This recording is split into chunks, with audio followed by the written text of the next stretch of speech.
en fait, tout n'est qu'optimisation. Nous, on est là, on pense Google Ads, campagne, enchères, machin, mais en vrai, on est tellement dépendant des conversions et des algos que optimiser ou aider ton client à optimiser son taux de consentement, à optimiser le nombre de personnes qui vont faire un choix. Mais ça, alors techniquement, si on dit si on se met une étiquette puis qu'on se met des œillères, je critique pas, hein, mais si on fait ça, on peut se dire, bah moi, mon job, c'est Google Ads, puis ça, c'est pas tellement mon travail.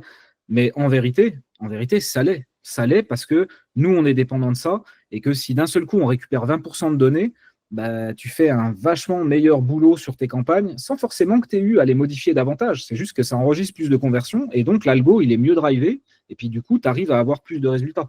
Donc, c'est vraiment dans notre intérêt et ça devrait aussi faire partie de notre focus. Après, moi, j'ai toujours ce truc de dire, je ne sais pas tout faire et je ne suis pas le meilleur dans tout. Par contre, je suis de bons conseils. Et dans le fond, quand la fidélisation d'un client, dans mon expérience, ça fait une paire d'années que je fais ce boulot-là. Bien sûr, tu as les résultats, mais même si tu as des bons résultats, un client il peut toujours avoir envie de te remplacer en se disant qu'un autre, il amènera des aussi bons résultats. Maintenant, si tu as un bon relationnel avec ton client et que tu es capable de lui donner les conseils proactivement sur les choses qui sont importantes et qui vont dans le sens de l'aider à développer son business, là, ton client, tu le fidélises. Donc, Complètement. ça devrait faire partie de au minimum de nos conseils. Et après, c'est OK de ne pas savoir faire ça, parce que dans les faits, comment tu fais ça? En fait, tu dois mettre un tracker analytique, c'est un événement sur le fait que ce soit cliquer oui, cliquer non, ou qu'il n'y ait pas de choix. Puis à un moment donné, toi, tu vas pouvoir comparer, mesurer. Tu peux aussi aller regarder dans la CMP, ils ont des reportings. Et sur la base de ça, être capable de lui dire, écoute, je détecte qu'il y a un problème là sur le taux de consentement, on perd trop de données, c'est pas normal. Et du coup, tu vas pouvoir dire ça à ton client. Et après, s'il te dit, OK, bah, comment on fait? Bah, moi, mon job, c'est de vous le dire. Par contre, le faire, ça, c'est pas mon métier.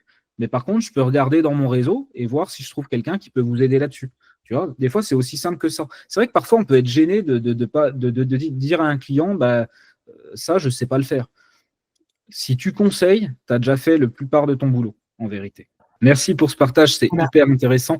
Tu as effectivement plusieurs variables en plus de tests, c'est-à-dire que tu peux tester comme tu l'as fait, donc vraiment le call to action, qu'est-ce que tu as envie de faire maintenant que tu as vu cette bannière cookie, mais tu peux aussi optimiser en fonction de l'image, tu peux aussi optimiser en fonction du titre et de la manière dont tu approches le truc, et finalement, ça te donne pas mal de variables sur lesquelles tu peux vraiment optimiser.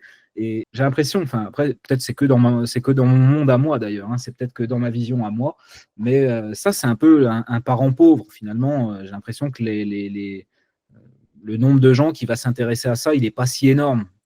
Tu vas plus avoir tendance à parler quelle stratégie d'enchère, ou alors quel type de campagne, ou alors Tmax ou machin. Mais ça, putain, ça a une valeur énorme et c'est ce qui vient nourrir nos campagnes. Et du coup, non seulement bravo Philippe de faire ce travail-là et de l'avoir partagé, merci. Et effectivement, ça a une vraie valeur. Si tu arrives à passer de 60% à 80%, ça change énormément de choses. Énormément.